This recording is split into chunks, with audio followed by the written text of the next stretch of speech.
I'm here to tell you about the most feared nation on the planet, North Korea. They have their own secret hacking squad called Bureau 121. But that's not all. What sets North Korea apart from other countries is their state-sponsored hacking group called the Lazarus Group. These guys are causing chaos and stealing billions of dollars every year from companies, governments, banks, and even crypto wallets and exchanges. It's crazy, and the scariest part is that you've probably never even heard of them before. The Lazarus Group is North Korea's top-secret cyber criminal program, and they've been terrorizing financial institutions across the world with brutal cyber attacks. But how did they get started?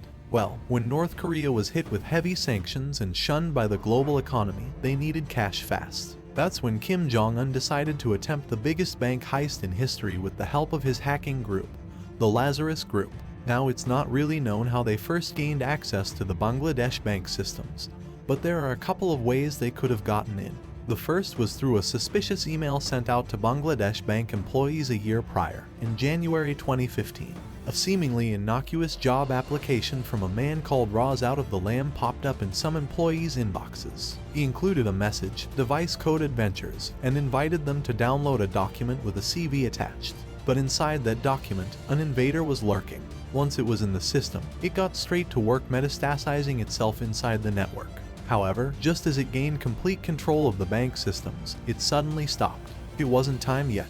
The virus needed to lie dormant until the perfect opportunity, and that wouldn't come for another year. In February 2016, one of the biggest bank heists of all time was carried out. North Korean hackers sent 35 fraudulent SWIFT messages. A SWIFT message is basically a message from one bank to another, for example, telling one bank to send a set amount of money to another bank.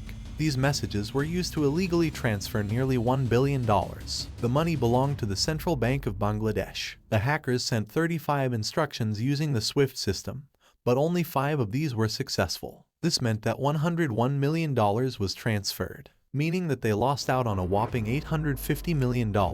And you won't believe why. The hackers misspelled the word foundation as foundation in the message, which made the bank suspicious, and they blocked the transactions. Can you imagine losing out on $850 million because of a simple typo? The North Korean hacker who made that mistake ended up in a work camp, and I don't blame them. If they had succeeded, it would have been the biggest bank heist in history.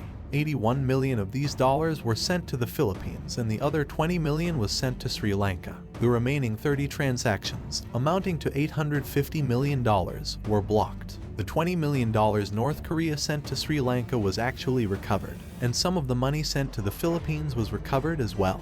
In the end, North Korea made out with around $58 million, still a pretty good payday. The rest of the money was laundered from Sri Lanka and the Philippines to North Korea. Of all time, these guys are basically playing cyber GTA. But in the end, North Korea only made off with around $58 million, which is still a lot. It really seemed, at this point, like the Lazarus Group just did not care, even though everyone knew they were behind these attacks. No one could do anything about it. You see, if hackers have government backing, the chance of them being extradited is basically zero.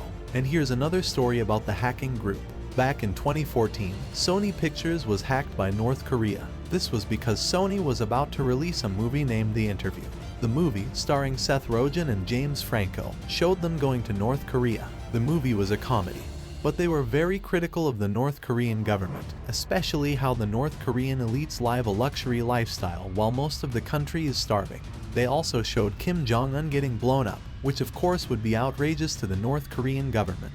So the Lazarus Group stole large amounts of data from Sony Pictures. They leaked many damning emails, making Sony executives look very bad. They also leaked unreleased movies from Sony and the personal information of over 4,000 employees. The US called this an act of cyber terrorism, and it really marked the Lazarus Group as one of the most dangerous hacking groups in the world, even though they were only hacking a movie studio. In March 2022, the Lazarus Group carried out their biggest hack yet. They stole $600 million by hacking a blockchain network connected to a popular game named Axie Infinity. Axie Infinity allows players to earn cryptocurrency while playing the game, and many people play it as a job. The game's virtual currency, Axe, has a market cap of $1.1 billion, even after being hacked. The Lazarus Group have stolen billions of dollars over the years, and it seems that with cryptocurrencies, they have hit the jackpot. Cryptocurrencies are unregulated and fairly anonymous, making it harder to catch these hackers. Unfortunately, cyber warfare is the future, as world elites have been discussing it for the past 2 years. It is cheaper and easier for North Korea to engage in cyber warfare than to waste millions of dollars on firing nukes. All you need for cyber warfare are computers and talented hackers, which North Korea seems to have with the Lazarus Group. Thanks for watching.